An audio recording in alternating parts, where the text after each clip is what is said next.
Hello there, welcome to a new podcast episode. So basically, today I'm going to showcase a survey which I did. So since I'm doing a bachelor's in sports and exercise science, I do get certain projects to do, and that is a good opportunity to conduct some surveys. And I did conduct a survey, uh, and I was sharing what I found out. Again, this survey is done by me. So since I'm not a scientist and not a researcher, although I am interested in doing research, uh, doing these small scale surveys and findings help me brush up my skills and learn how to do stuff. Okay, so that is what I'm going to share with you today. And this study is about fasting and feasting. So I'll be sharing with you the screen now. Okay, the slideshow. Okay, so if you can see the slideshow, it is time restricted feeding and its effects on athletes. So while I'm having my coffee, this is a coffee blend which I made. I'll share it afterwards, maybe at some other day. But it is a survey. So to understand how do football players schedule their meals and what are the eating patterns and optimize their sports nutrition by doing so. So in this study, I did take a survey for more than 30 to 40, more than 40 football players, and these football players are basically professional football players who are playing in competitive leagues, and I wanted to ask them certain questions. And this came across while reading a book which whose name is The Circadian Code. I'll show that. It is written by Dr. Sachin Panda, and it has changed my understanding of fasting and feasting also. So a, a premise to the presentation is that we know how important fasting is. Okay. Okay, I'll just stop share. So we know how important fasting is, but with that said, to every yin there should be a yang. So yin yang. So you need feasting to go together with fasting. You have all the benefits of fasting, but it depends on what you eat during that feeding window. If you eat shit, you're going to get shit results. All that fasting benefits, all that autophagy, all that healing which happens during fasting is going to go to waste. All that fat loss which is triggered due to fasting, due to blunted insulin levels, is going to go to waste, and you're not going to get the benefits if you are not feeding correctly, if you're having a processed sugar diet, seed oil rich diet, and unhealthy diet, so to say. So that is what you need to take care of. Okay, so that is why feasting is important. That is what this is about. Okay, let's get back to the slide. Okay, so I read some studies before. Okay, effects of intermittent fasting on specific performance outcomes, a systematic review including meta-analysis. So meta-analysis is basically a group of studies, group of surveys, all those have been taken into consideration, and those conclusions have been looked after, and we have been given an analysis on what does all these studies tell in common. So this is about IF, intermittent fasting, and it has been around for the most of human history, and it's proposed it has proposed health benefits. And all the ancient civilizations did use this practice, which is intermittent fasting. However, recently it has been renewed in public interest in IF, which is intermittent fasting. So given its importance for athletic performance, um, they have some concern regarding its effects on athletics. Mostly, this study and these studies are looking after the fasting done during, observation which is done during the month of Ramadan, and the athletes who follow a fast during Ramadan, and how this affects their anaerobic, aerobic, and other high performance activities.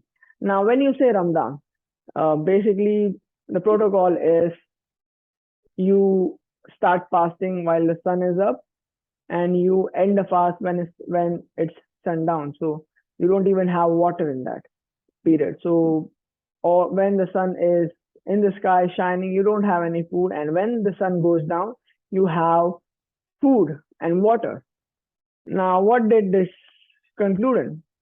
So the conclusion was non-significant effects were observed for muscle strength and anaerobic capacity, while Ramadan intermittent fasting may lead to impairment in aerobic capacity. Time-restricted feeding may be effective for improving it. Now, what do I think about this? Now, since the effects were non-significant for strength, okay, but what does strength depend on? It depends on hydration, electrolyte balance, and all the other components. Now, the energy is there because if you're fasting, you are shuttling down ketones, okay? So I'll get back to my screen. So let's talk about Ramadan now. When you are fasting, you are not having food and water during this month. Now, what is strength? How is strength affected? What is strength dependent on? Strength is basically dependent on hydration levels, electrolyte levels, and energy. Okay, energy is something which you have during when you're fasting.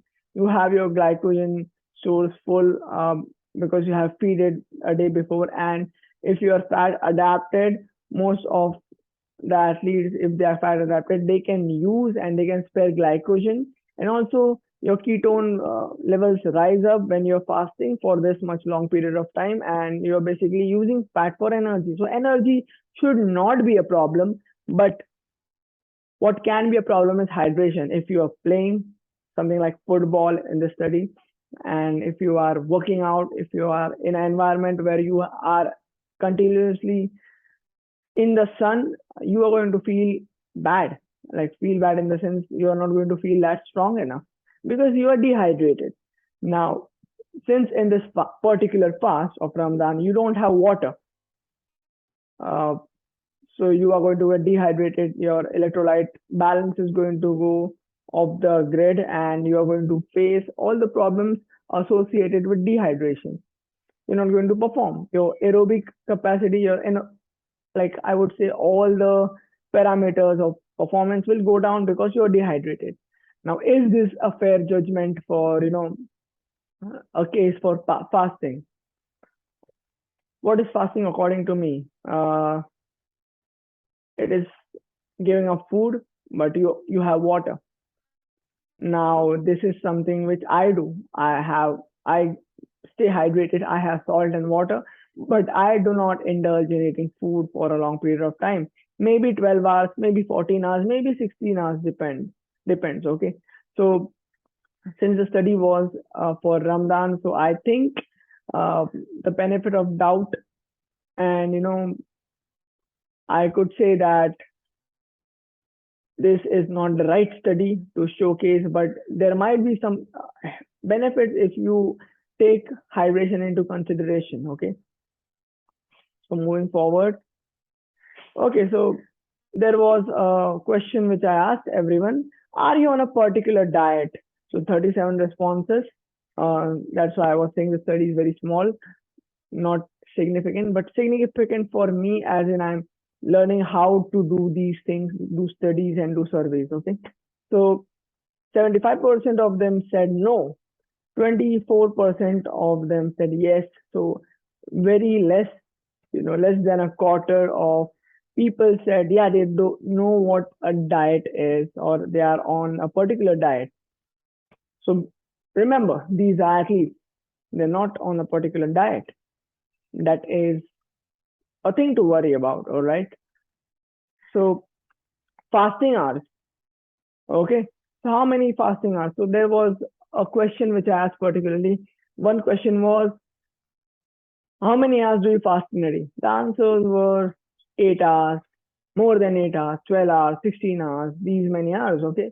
But then I asked them another question, which is, okay, well, so I asked them two questions. For how much time do you fast?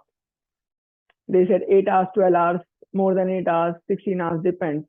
I asked them another question, that when do you have your last sip or bite of food? Okay. And when do you have your first sip or bite of your food? So when you get these two parameters, you get to know what is the time in between, what is the fasting period. So if someone eats 10 p.m. his last meal and sip of any caloric beverage or caloric food which has calories in it, basically that is the last time he had his meal. And compared to when he takes the first bite or sip and the next day, is that is how you can calculate the fasting period. Okay, so let's say he takes his first last sip and bite at 10 p.m., and then he takes his next first sip and bite next day at 12 p.m. So that means this person has fasted for 14 hours. Okay, so 14 hours is a number which is the true fasting number. But the first question which I asked, how many hours do you fast? That person might have just replied 8 hours. So he is not lying. He thinks he's fasting 8 hours, but you get the idea that he's not fasting 8 hours, because on average he's eating and he's having this kind of a fasting window. So you get an accurate answer by doing this small question, which is first bite and sip and last bite and sip. Okay. So here what I found was interesting. Okay. So 12 hours was 16%, 12 hours plus fasting. Uh, 8 to 11 hours was 51%. So most of them are fasting really well.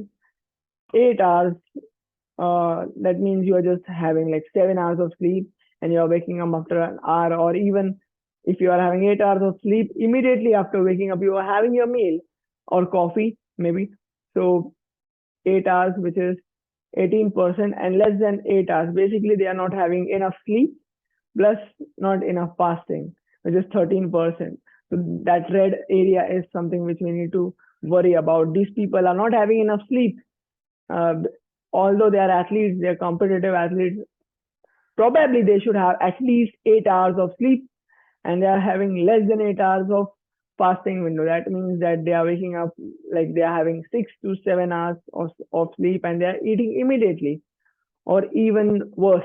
So this is something to worry about. Okay. Next, I asked them, how many number of meals do you take and what are your energy levels out of 5? So the answer I got, the trend was a bit not something which I expected. Now I'll interpret it in my way. Okay. So basically, number of meals, the less they fasted, the more they had number of meals, and less their energy levels were.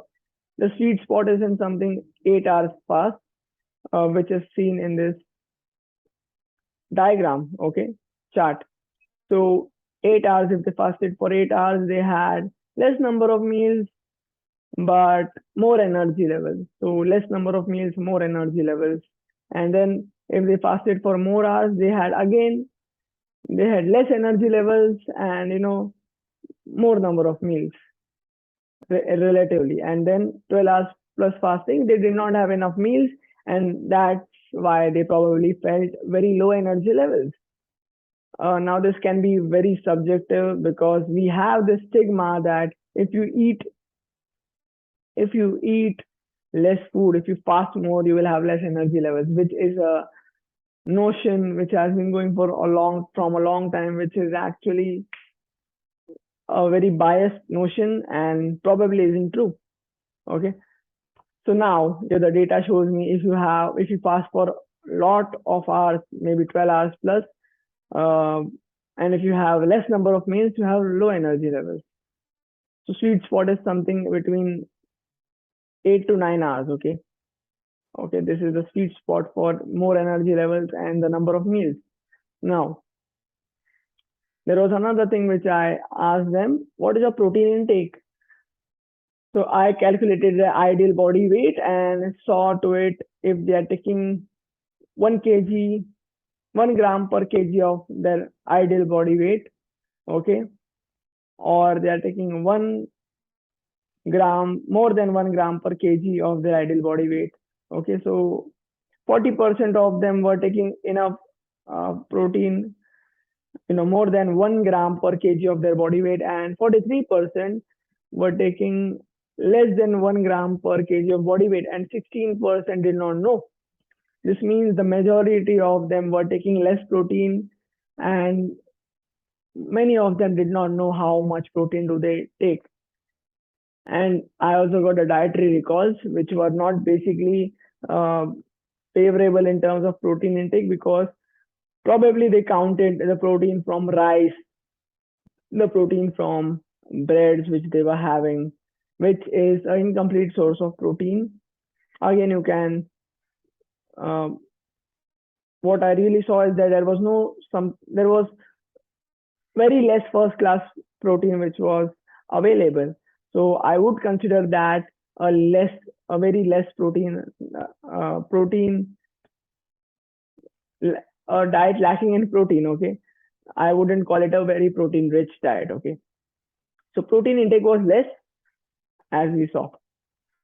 Benefits of time restricted feeding. So time restricted feeding, your benefits are weight loss, reduction in body fat, your power to weight ratio increases. That means if you have less amount of body fat and more amount of muscle mass, you're going to perform efficiently as a football player. Improved glucose control, okay, reduced triglyceride levels, fats in your blood, lipids in your blood, and your lipid profiles improve. Again, reduce blood pressure, reduce inflammation, reduce oxidative stress, which will help you improve your recovery time, improved quality of life and improved recovery time. So that were the benefits of time restricted feeding. All right. So there was another question which I asked: Do you need? Do you Are you open to optimizing your diet with the help of sports nutritionists? Answer was yes, and majority, 80% probably, more than 78% of them said yes, and 21% said no. So I don't know about the no people who said no, but majority of them wanted to consult a nutritionist to improve their diet. Conclusion of the survey. So this is what my conclusion is. Okay, athletes can get the benefits of time restricted feeding if proper dietary intervention is taken with the help of a sports nutritionist. So as I said, feeding is important, and fasting again has its benefits, but when you pair it with feeding, it does the magic.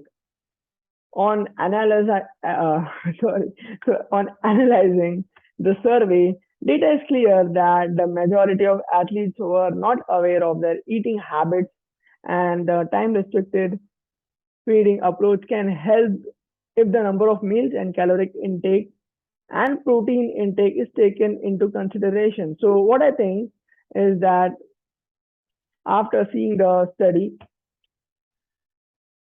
the athletes didn't have any idea of how much protein they were taking, how much hours they were fasting. Although we got to know how many hours they were fasting and how many number of meals they were taking. But if a dietary intervention is being done correctly with the help of a sports nutritionist, you can make sure they hit their protein goals. You can make sure they eat enough food, they eat enough calories to sustain their activity levels, and also make sure they fast for a decent amount of time, which helps them get the benefits of fasting, which is, basically giving your gut and GI tract the time to recover and replenish. Okay, so if a good intervention is taken and fasting and feasting is taken into consideration, both are synergistic, both depend on each other. It is not just about fasting, it is also about what you eat when you're feasting. If you eat the right stuff, if you eat enough food, if you are properly hydrated, if you have enough meals, your protein intake is good, you're good to go. you're good to go, and you are getting the benefits of time restricted feeding. That was the survey about. So again, I'll share some more things.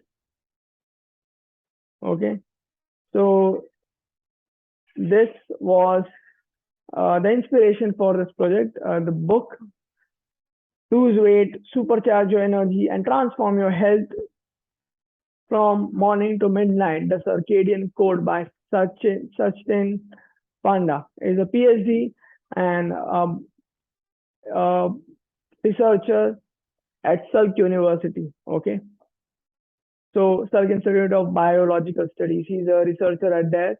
So his book really inspired me because that is what triggered me to start fasting myself. So I have been doing fasting. Uh, I've been fasting for consistently 14 hours a day.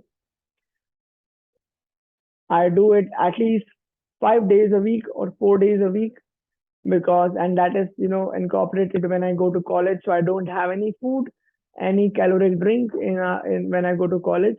I did have coffee today because I'm not fasting today. Uh, and this has helped me improve my energy levels, has improved me helped me get better sleep and concentration, and it doesn't make me, I don't be hungry if I have a high fat meal in the as the last meal of the day. So if I have a high fat meal, I have a lot of fat uh, and good amount of protein.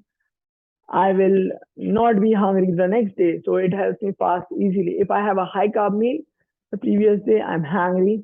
I cannot, I'm waiting for the next meal. Because I'm doing a lot of activity in the morning. I'm sprinting, I'm running, I'm doing lots of stuff. Basically, since I am training for football also, so my activity levels are high in the morning, and that is the time when I'm fasting. So if I have a high fat meal, I don't see lack of energy. And if I don't have a high, so if I have a high fat meal, okay, if I have a higher fat and protein meal, I don't see lack of energy. And if I have a high carb meal, I feel hungry. I feel not that energized. I want to have that next meal as soon as possible as I wake up. That is a difference which I found out. This shows anecdotally that not the fasting component, although it is important, it is not the only key. Feasting is also important. It depends on what you eat while the feasting window. And if you have a meal which helps you fast better, it will give you more of the benefits. So that was it from my side. Hopefully you enjoyed this. I'll be putting this on YouTube. Make sure to subscribe, make sure to like this video and share this to your friends. And if you are watching this on Instagram, I'll be having a different outro for that. So that's it. Thanks for watching. See you later. Bye.